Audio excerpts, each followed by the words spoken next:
Hi guys, this is Weekly from Weekly Disaster Games here, and today I'm going to be asking a simple question. Can something like the Mass Effect Trilogy ever happen again? Well, let's get into it.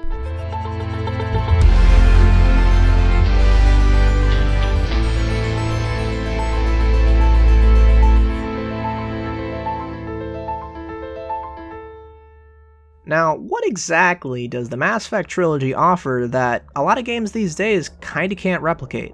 And well, the answer to that's pretty simple. It offers a decision-based system where you can make a series of decisions, usually good, bad, or neutral, and of course a little bit of in between. And the thing that really helps you here is you can actually transfer these decisions from game to game to game. In fact, in Mass Effect 1, 2, and 3 on the Xbox or PS3, you can very easily transfer your save. It's very simple, it's pretty easy to do, anybody can do it, 14-year-old me managed to do it. And on the PC, it is a little bit more in-depth, you do have to use some tools, but realistically, if you're playing Mass Effect on the PC, you probably know how to do things on the PC, so it's not that hard to figure out.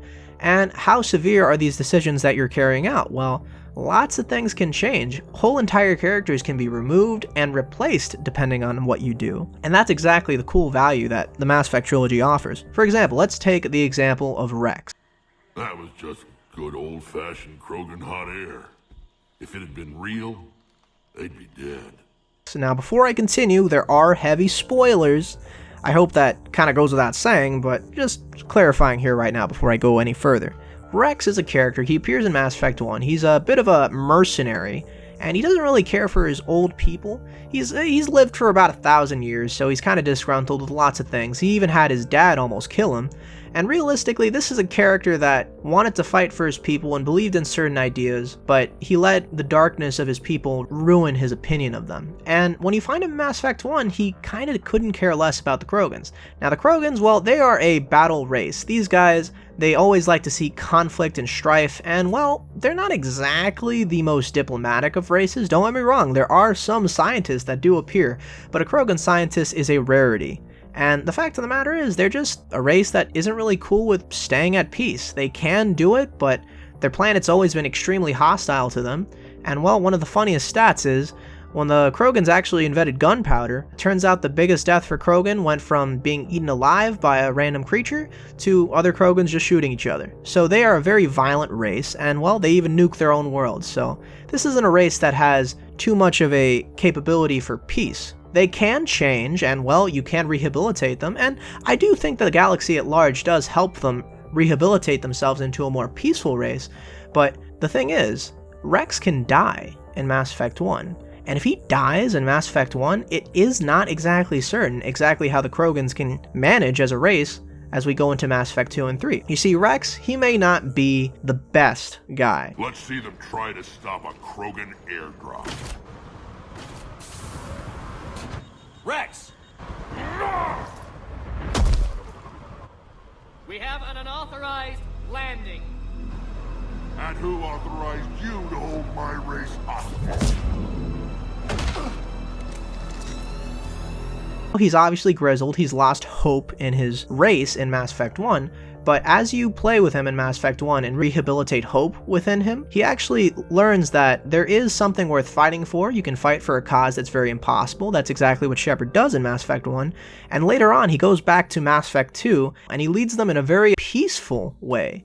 It's not exactly perfect by human standards, I would say, but he actually does lead them out in a very peaceful standard by Krogan at least. And he actually becomes a pretty big figure within the Krogans in Mass Effect 2. And of course, in Mass Effect 3, he's obviously alive, and if you continue your friendship with him, you can pretty much have it so the Krogan people are peaceful, and not a whole lot of people can have a problem with them. Now, of course, there are people that will dissent under the Krogan, but here's the thing, this is all just one example extrapolated from keeping one guy alive in Mass Effect 1. And as deep as I can get into this rabbit hole, this can already display exactly what happened. Now I will say this, the case of Rex, it's kind of a doctored one. This is one that they focused on throughout Mass Effect's development. But let's take a look at a bit more of a minor character, maybe even an Easter egg some people would call it. And this would be the case of Conrad Werner. Hey, can I get your picture? I don't have a problem with it, but why? You're a hero, Shepard.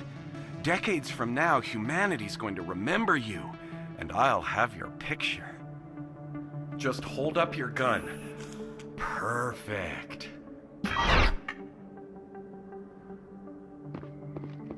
Thanks again, Commander. I'm gonna hang this in my living room.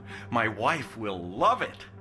Now, Conrad Werner is your biggest fan. He loves Commander Shepard. He will find you, he will do anything to get to you, he will talk to you, he will take pictures, he'll get you to sign things, he'll do all sorts of things. And what's even funny too, in the original Mass Effect 1, part of his questline is a little bugged, so he actually gets angry at you for slighting him, and well, this isn't exactly something that you did, but he'll even accuse you of hurting him. Unfortunately, at the end of the Mass Effect 1 questline, he doesn't really leave on good terms with you at all. I mean, sometimes he leaves like kind of disgruntled, other times he'll think that you're the worst person in the world. But the thing is, he appears again in Mass Effect 2, wearing a copy of your armor. Conrad, do you have any actual combat training? I'm saving the galaxy, Shepard. I don't have time for training. Don't you get it? You were a big jerk, but you saved the galaxy and showed other races that humans mattered. And then you died.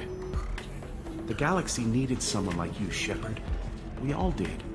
I had to do something. And this is ridiculous in and of itself. Shepard sees this guy, he's like, why are you wearing the N7 armor? Why are you harassing this bartender? And it turns out that Conrad Werner is being used by some random squeezy person.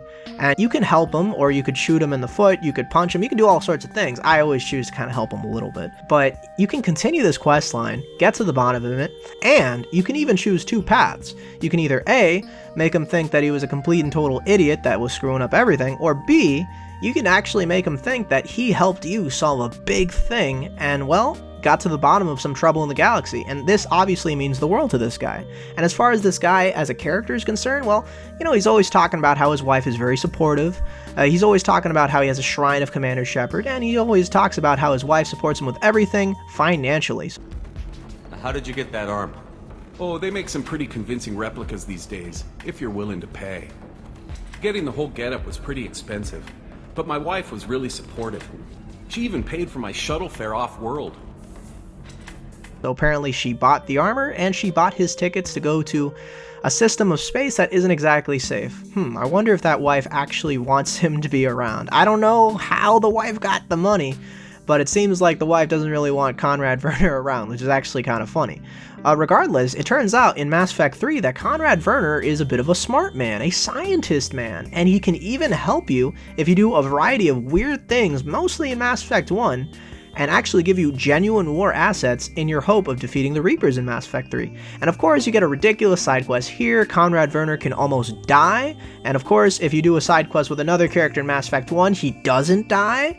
And well, it's just this extremely funny scenario, and even though it's not very much, I mean, it's probably about not even like 3 or 4 hours of game time if you combine all 3 games, it's still something that rings true and something that is extremely memorable that transfers between game to game to game.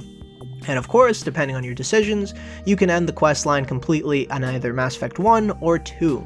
So this is just something that is just extremely funny and fun, and just another example of how your decisions can transfer. And I don't want to get too much into detail, nor do I want to spoil anything, because I do think Mass Effect is worth playing, but the key thing to take away from here is that you have all sorts of moments, whether they're big and doctored up with the Krogan example, or just small little side quest moments where Mass Effect as a whole can really show you a storyline that's tailor-made by you, and I will say that some of these things might even be missable. You may not even know you can keep Rex the Krogan alive in Mass Effect 1, so you may not even know that that's an option if you play it, especially now since Mass Effect isn't exactly well known anymore, it's not very well marketed, so obviously you can go in completely blind. So that's also just another exciting thing. Now I'm going to cool it on the examples, and now I'm going to compare Mass Effect to some other games that actually can execute certain things similar to the Mass Effect trilogy itself. And those other things, well, there's not a whole lot. We can take a look in the past and we can see Baldur's Gate. Now Baldur's Gate, conveniently enough, was developed by BioWare, the same guys who did Mass Effect,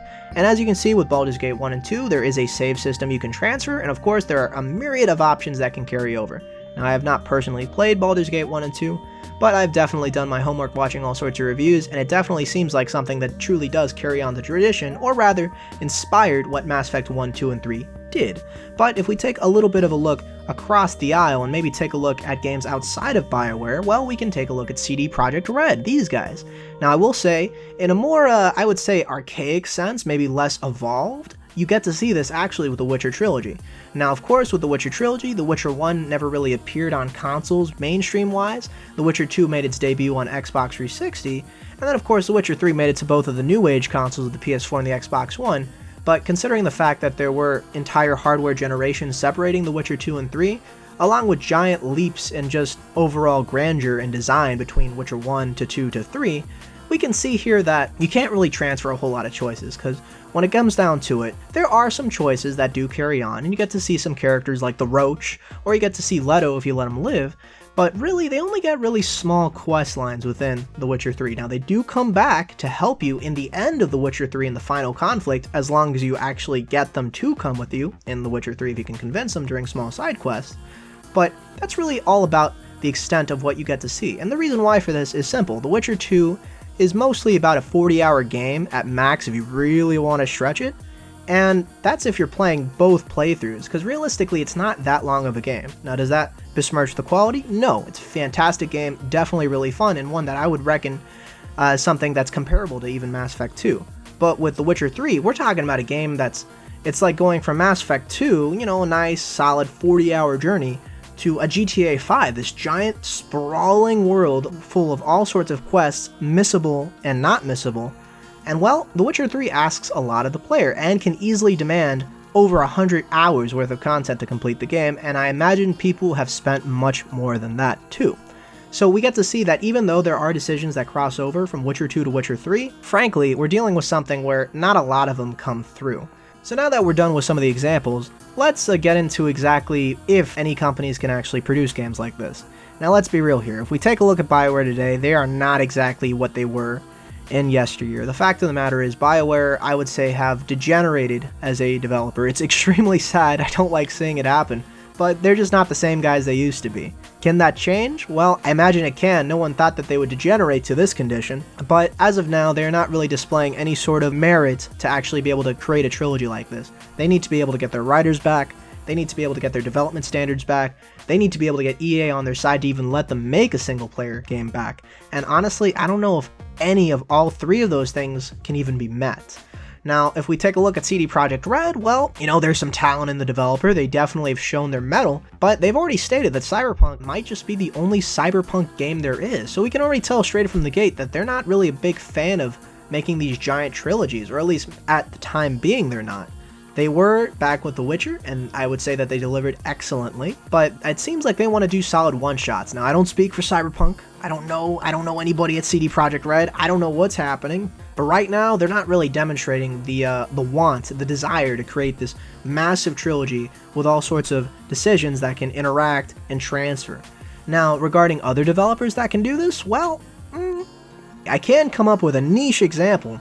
Don't know if it's going to happen, but we can take a look at the Final Fantasy VII trilogy. Now, the original Final Fantasy VII does have dialogue choices. They're very minor, but they do count, and there are a couple extra little side things you can get if you choose the right dialogue choices in certain instances. But since Final Fantasy VII is going to be separated into, well, multiple parts, it can be assumed that there might be some dialogue choices that may transfer from game to game, and maybe even a save system that remembers your dialogue choices. And we have gotten direct confirmation from director Tetsuya Nomura that there will be dialogue choices in Final Fantasy VII Remake, and they may be more extensive than they were in the original game. So of course, not exactly the example I would see as something that can carry on this flag of keeping the dialogue choices throughout these games, but hey, Square Enix might actually be doing it a little bit unintentionally through Final Fantasy VII Remake. But in regards to any other developers, I can't really think of any. Maybe the Undertale guy can do it. He's obviously a guy that really cares about his choices in dialogue and all sorts of things that you can do within the original Undertale game. And we can see with his new game that there could be some carryover. Now, of course, I don't speak for this guy, so I have no idea, but maybe on the indie scene, we can see people like this guy really come up with that trilogy, or at least these group of games that can carry on earlier decisions and really make the whole journey feel like one cohesive game. Now, ultimately, the original Mass Effect was something that actually happened. The trilogy came out. It came out with a budget probably a lot lower than games these days. And well, they managed to do it. I don't know if the BioWare magic made it happen. I don't know if they were complete disasters during development. But the fact of the matter is, they were able to do this with means much less than, well, what's currently available today. Now, of course, they did have lower end technology. They didn't have to worry about graphics as much and all sorts of other effects that have to be pushed. But this is something that's happened before, and it's something that I would say have happened multiple times over the course of the gaming industry. And in my opinion, I believe that if this is going to be something that happens, it truly just depends on the developer and the publisher funding them. Can it happen? Yes. Will it happen? Well, I don't know. Perhaps we can see another publisher or developer take a look at the Mass Effect trilogy and try to bring it to the modern age. So yeah, guys, that has been my video on whether a trilogy like the Mass Effect trilogy can happen again. Can it happen from BioWare? I don't really think so, but it may happen. I definitely want one. These are some of the strongest games in my opinion, and well, I hope you guys want that too. Now, if you want to support me, you can definitely do it by liking my video. Going the extra mile with a share also helps extensively. And hey, if you want to see any other content on RPG-based games, well, give me a good subscribe and I'm sure you're going to be pleased. Anyway, guys, I hope you have a wonderful day whenever you hear this, and this will be Weekly out.